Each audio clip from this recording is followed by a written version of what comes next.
श्री कृष्ण गोविंद हरे मुरारी, हे नाथ नारायण वासुदेवा। श्रीमद् भागवत को नमस्कार, व्यासदेव जी को नमस्कार, शौनक जी को नमस्कार, मैत्रेय जी को नमस्कार, विदुर जी को नमस्कार, ध्रुव जी को नमस्कार करके आज के अध्याय का आरंभ करते हैं। ध्रुव जी मन ही मन कहने लगे, अहो सनकादि ऊर्ध्व रेता नैष्ठिक ब्रह्मचारी सिद्ध भी, जिन्हें समाधि द्वारा अनेकों जन्मों में प्राप्त कर पाते हैं, उन भगवत चरणों की छाया को मैंने 6 महीने में ही पा लिया, किंतु चित्त में दूसरी वासना रहने के कारण मैं फिर उनसे दूर हो गया। अहो मुझ मंदभाग्य की मूर्खता तो देखो, मैंने संसार पास को काटने वाले प्रभु के पाद पद्यों में पहुंचकर भी उनसे नाशवान वस्तु की ही याचना की। देवताओं को स्वर्ग भोग के पश्चात फिर नीचे गिरना होता है, इसलिए वे मेरी भगवत प्राप्ति रूप उच्च स्थिति को सहन नहीं कर सके, अतः उन्होंने ही मेरी बुद्धि को नष्ट कर दिया। तभी तो मुझ दुष्ट ने नारद जी की यथार्थ बात भी स्वीकार नहीं की। यद्यपि संसार में आत्मा के सिवा दूसरा कोई भी नहीं है, तथापि सोया हुआ मनुष्य जैसे स्वप्न में अपने ही कल्पना किए हुए व्याघ्र आदि से डरता है, उसी प्रकार मैंने भी भगवान की माया से मोहित होकर भाई को ही शत्रु मान लिया और व्यर्थ ही द्वेष रूप हार्दिक रोग से जलने लगा। जिन्हें प्रसन्न करना अत्यंत कठिन है, उन्हीं विश्व आत्मा श्री हरि को तपस्या द्वारा प्रसन्न करके मैंने जो कुछ मांगा है वह सब व्यर्थ है। ठीक उसी तरह जैसे गतायु पुरुष के लिए चिकित्सा व्यर्थ होती है। ओह मैं बड़ा भाग्यहीन हूँ, संसार बंधन का नाश करने वाले प्रभु से मैंने संसार ही मांगा। मैं बड़ा ही पुण्यहीन हूँ, जिस प्रकार कोई कंगला किसी चक्रवर्ती सम्राट को प्रसन्न करके उससे तुष सहित चावलों की कनी मांगे, उसी प्रकार मैंने भी आत्मानंद प्रदान करने वाले श्री हरि से मूर्खतावश व्यर्थ का अभिमान बढ़ाने वाले उच्च पद आदि ही मांगे हैं।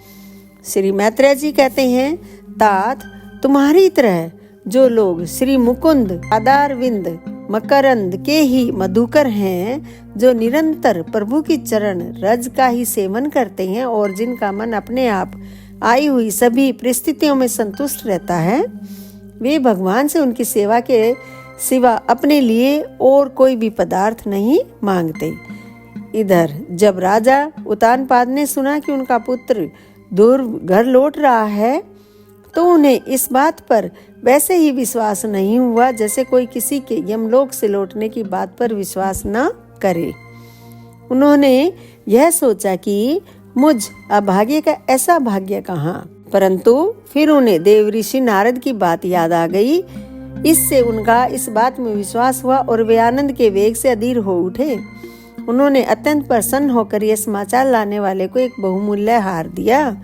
राजा उत्तानपाद ने पुत्र का मुख देखने के लिए उत्सुक होकर बहुत से ब्राह्मण कुल के बड़े बूढ़े मंत्री और बंधुजनों को साथ लिया तथा एक बढ़िया घोड़ों वाले सुवर्ण जटित रथ पर सवार होकर वे झटपट नगर के बाहर आए। उनके आगे आगे वेद ध्वनि होती जाती थी तथा शंख दुंदुभी एवं वंशी आदि अनेकों मांगलिक बाजे बजते जाते थे। उनकी दोनों रानियां सुनीति और सुरुचि भी सुवर्ण में आभूषणों से विभूषित हो राजकुमार उत्तम के साथ पालकियों पर चढ़कर चल रही थीं। ध्रुव जी उपवन के पास आ पहुंचे। उन्हें देखते ही महाराज उत्तानपाद तुरंत रथ से उतर पड़े। पुत्र को देखने के लिए वे बहुत दिनों से उत्कंठित हो रहे थे। उन्होंने झटपट आगे बढ़कर प्रेमातुर हो लंबी लंबी सांसें लेते हुए ध्रुव को भुजाओं में भर लिया। अब ये पहले के ध्रुव नहीं थे। प्रभु के परम पुनीत पाद पद्मों का स्पर्श होने से इनके समस्त पाप बंधन कट गए थे। राजा उत्तानपाद की एक बहुत बड़ी कामना पूर्ण हो गई। उन्होंने बार बार पुत्र का सिर सूंघा और आनंद तथा प्रेम के कारण निकलने वाले ठंडे ठंडे आंसुओं से उन्हें नहला दिया। तदंतर सज्जनों में अग्रगण्य ध्रुव जी ने पिता के चरणों में प्रणाम किया और उनसे आशीर्वाद पाकर कुशल प्रश्न आदि से सम्मानित हो दोनों माताओं को प्रणाम किया। छोटी माता सुरुचि ने अपने चरणों पर झुके हुए बालक ध्रुव को उठाकर हृदय से लगा लिया और अश्रु गदगद वाणी से चिरंजीवी रहो ऐसा आशीर्वाद दिया। जिस प्रकार जल स्वयं ही नीचे की ओर बहने लगता है, उसी प्रकार मैत्री आदि गुणों के कारण जिस पर श्री भगवान प्रसन्न हो जाते हैं, उसके आगे सभी जीव झुक जाते हैं। इधर उत्तम और ध्रुव दोनों ही प्रेम से विह्वल होकर मिले। एक दूसरे के अंगों का स्पर्श पाकर उन दोनों के ही शरीर में रोमांच हो आया तथा नेत्रों से बार बार आंसुओं की धारा बहने लगी। ध्रुव की माता सुनीति अपने प्राणों से भी प्यारे पुत्र को गले लगाकर सारा संताप भूल गई। उसके सुकुमार अंगों के स्पर्श से उसे बड़ा ही आनंद प्राप्त हुआ। वीरवर विदुर जी, वीर माता सुनीति के स्तन उसके नेत्रों से झरते हुए मंगलमय आनंद अश्रुओं से भीग गए और उनसे बार बार दूध बहने लगा। उस समय पूर्ववासी लोग उनकी प्रशंसा करते हुए कहने लगे, महारानी जी, आपका लाल बहुत दिनों से खोया हुआ था, सौभाग्यवश अब वह लौट आया।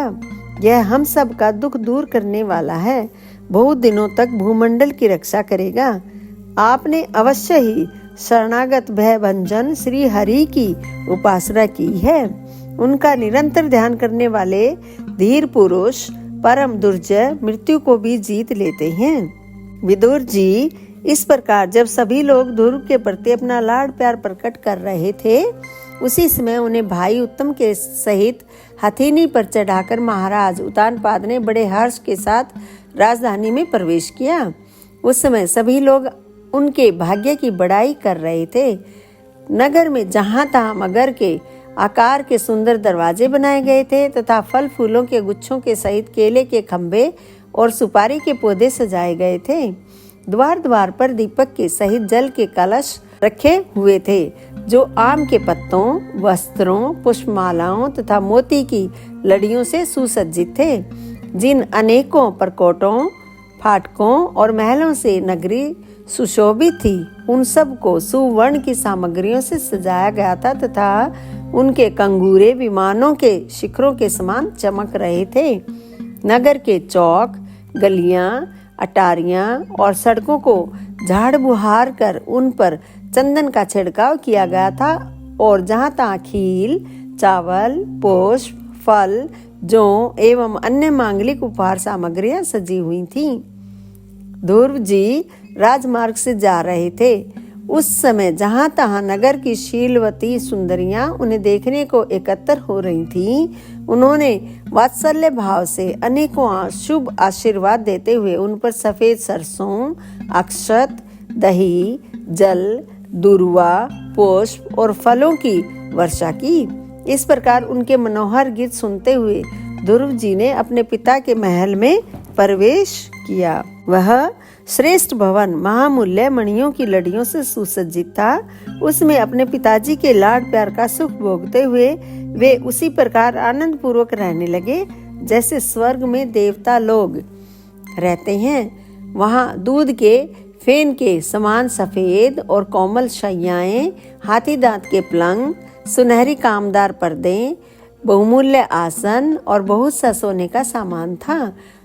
उसकी स्फटिक और महामरकत मणि यानी पन्ने की दीवारों में रत्नों की बनी हुई स्त्री मूर्तियों पर रखे हुए मणि में दीपक जगमगा रहे थे। उस महल के चारों ओर अनेक जाति के दिव्य वृक्षों से सुशोभित उद्यान थे, जिनमें नर और मादा पक्षियों का कलरव तथा मत वाले भौरों का गुंजार होता रहता था। उन बगीचों में पुखराज की सीढ़ियों से सुशोभित बावलियां थीं, जिनमें लाल, नीले और सफेद रंग के कमल खिले हुए थे तथा हंस, कारंडव, चकवा एवं सारस आदि पक्षी क्रीड़ा करते रहते थे। राज ऋषि उत्तानपाद ने अपने पुत्र के अति अद्भुत प्रभाव की बात देव ऋषि नारद से पहले ही सुन रखी थी। अब उसे प्रत्यक्ष वैसा ही देखकर उन्हें बड़ा आश्चर्य हुआ। फिर यह देखकर कि अब ध्रुव तरुण अवस्था को प्राप्त हो गई हैं। अमात्य वर्ग उन्हें आदर की दृष्टि से देखते हैं तथा प्रजा का भी उन पर अनुराग है। उन्होंने उन्हें निखिल भूमंडल के राज्य पर अभिषिक्त कर दिया और आप वृद्धावस्था आय जानकर आत्म स्वरूप का चिंतन करते हुए संसार से विरक्त होकर वन को चल दिए। दोस्तों, यहाँ पर यह अध्याय समाप्त होता है। आप सब से विनती है कि मेरे चैनल पर सब्सक्रिप्शन बहुत ही कम है। आप देखते हैं रोज़ाना, लाइक भी करते हैं, शेयर भी करते हैं। आपसे अनुरोध है कि सब्सक्राइब भी करें। धन्यवाद दोस्तों।